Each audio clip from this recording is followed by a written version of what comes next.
கிருஷ்ணர் கதையின் தொடர்ச்சியாக கிருஷ்ணரின் திருமண லீலைகளை கேட்டு முத்தியடைந்த முதல் பக்தர் யார் என்று தெரியுமா? பாண்டவர்களின் தர்ம பத்தினியான திரௌபதி தான். அபூர்வமாக இப்போதாவது ஒரு முறை நிகழும் சூரிய கிரகண நாளில் குருச்சத்திரத்தில் உள்ள சமந்தா பஞ்சகம் என்ற இடத்தில் மக்கள் கூடி புனித நீராடுவார்கள். பகவான் கிருஷ்ணரும் அவரது ஆயிரக்கணக்கான ராணியரும் அங்கே வந்தார்கள்.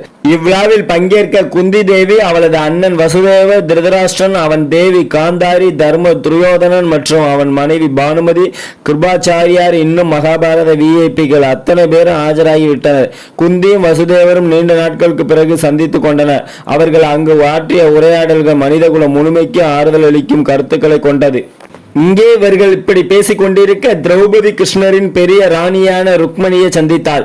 அங்கே முக்கிய ராணிகளான சத்யபாமா, பத்ரா, ஜம்பாவதி, சத்யா, காளிந்தி, சைப்பயா, லட்சுமணா, ரோகிணி ஆகியோரிடம் கிருஷ்ணா எவ்வாறு உங்களை திருமணம் செய்து கொண்டார் என்ற விஷயங்களை கேட்டு தெரிந்து கொண்டாள். ஒரு சமயம் யதுகுல மக்களுக்கு ஆபத்து என்ற நிலை ஏற்படவே கிருஷ்ணர் மதுராவில் ஒரு பகுதியாக இருந்த துவாரகையில் ஒரு கோட்டையை நிறுவினார். கடலின் நடுவே இக்கோட்டை நிறுவப்பட்டது.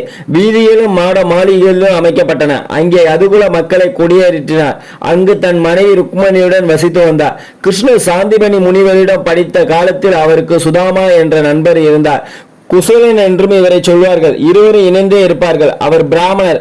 வேதம் கற்ற பிறகு அதை கொண்டே பிழைப்பு நடத்தி வந்தவர். அவருக்கு சுசில என்ற மனைவி. குழந்தைகளின் எண்ணிக்கையோ அதிகம். குடும்பத்தை நடத்த தனக்கு கிடைத்த வருமானமே போதும் என்ற நிலையில் இருந்தார்.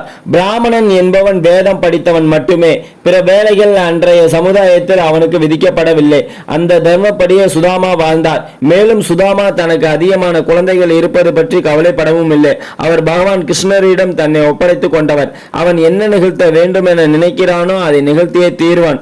அவன் நடத்தும் நாடகத்தில் நாம் பாத்திரங்கள். அவன் என்ன செய்ய வேண்டும் என நினைக்கிறானோ அதை செய்யட்டும் என்ற பக்குவ நிலைக்கு சொந்தக்காரர்.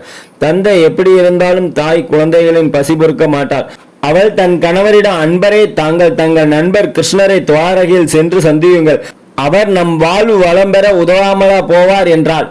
சுசுரையும் பணத்தின் மீது பற்று கொண்டவள் அல்ல. வறுமையை கண்டு அவள் பயப்படுவதும் அல்ல. ஆனால் மாங்கல்யத்தின் மீது எந்த பெண்ணுக்குத்தான் பற்று இருக்காது? தன் கணவர் பசியாலேயே உயிர் விட்டு விடுவாரோ என அவள் கலங்கினாள். அதன் காரணமாகவே கிருஷ்ணரை பார்த்து வர சொன்னாள். குசேலர் புறப்படும் சமயத்தில் பக்கத்து வீடுகளில் போய் சிறிது அவள் கடனாக பெற்று வந்து அவரிடம் கொடுத்து அனுப்பினாள். கிழிந்த தன் அங்கஸ்திரத்தில் அதை கட்டிக்கொண்டு சுதாமா கிளம்பினார். சுதாமா தனித்து போகவில்லை. தங்கள் ஊரில் உள்ள கிருஷ்ண பக்தர்களான அந்தணர்கள் சிலரையும் உடன் அழைத்து வந்திருந்தார். அவர்களும் பற்றற்ற நிலையில் உள்ளவர்கள். எந்த எதிர்பார்ப்பும் கருதி அவர்கள் அங்கே வரவில்லை. துவாரகையில் அரண்மனை களை கட்டி இருந்தது. கிருஷ்ணருக்கு கப்பம் செலுத்தவும் அவரிடம் சன்மானம் பெற்று செல்லவும் பல குறுநில மன்னர்கள் அரண்மனை வாசலில் காத்து கிடந்தனர். அவர்களை காவலர்கள் ஒழுங்குபடுத்தி கொண்டிருந்தனர்.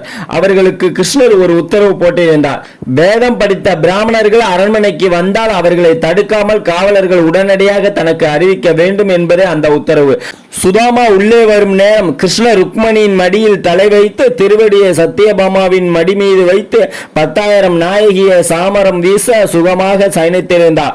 காவலன் ஒருவன் ஓடி வந்து கிருஷ்ணரை அவரது நண்பர் பார்க்க வந்துள்ள விபரத்தை அறிவித்தான். துள்ளி குதித்து எழுந்தார் கிருஷ்ணர். ஒரு ஏழை நண்பனை காண அன்பு போல பாய்ந்த நண்பரை காண சென்றார். சுதாமா, உம்மை பார்த்து எவ்வளவு நாளாயிற்று. உம்மை மீண்டும் சந்திக்க நான் என்ன தவம் செய்தேனோ, என் பாக்கியம்தான் என்ன என்று நெக்குருகி போன அவர் சுதாமாவை அணைத்தார். அந்த அணைப்பிலேயே சர்வ வறுமையும் அழிந்து போனது. இது எப்படி? கிருஷ்ணரின் மார்பில் உரைபவள் அல்லவா மகாலட்சுமி. அவளது பார்வை சுதாமாவின் மேல் பட்டுவிட்டது. வறுமை நீங்கிவிட்டது. சுதாமாவுடன் வந்தவர்களும் தனி அறைக்குள் ஒதுக்கப்பட்டு விருந்து உபச்சாரம் தடபுடலாயிற்று.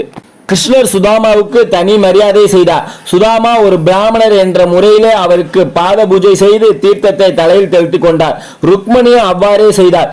இப்போ நம்ம தொடர்ந்து கிருஷ்ணர் கதையை பார்த்துட்டு இருக்கோம். கிருஷ்ணர் கதையில ஒவ்வொன்றுமே நம்ம எடுத்து சொல்லிட்டு இருக்கோம். ஒவ்வொன்றுமே சூப்பரான கதையா இருக்கு. வாழ்க்கைக்கு பயனுள்ளதாகவும் இருக்கு. இதை வாழ்க்கைக்கு பயன்படுத்தி வெற்றி என்று நல்லபடியா வாழ்ந்துவாங்க.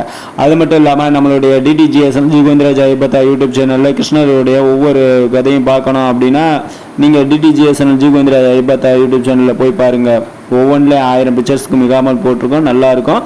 ஒவ்வொன்றும் அற்புதமாக இருக்கும். நீங்கள் உங்களுக்கு தெளிவாகவும் உங்களுக்கு புரிகிற மாதிரியும் இருக்கும். பார்க்கறதுக்கு இன்ட்ரெஸ்டாகவும் இருக்கும். தேங்க்யூ ஃபார் வாட்சிங்.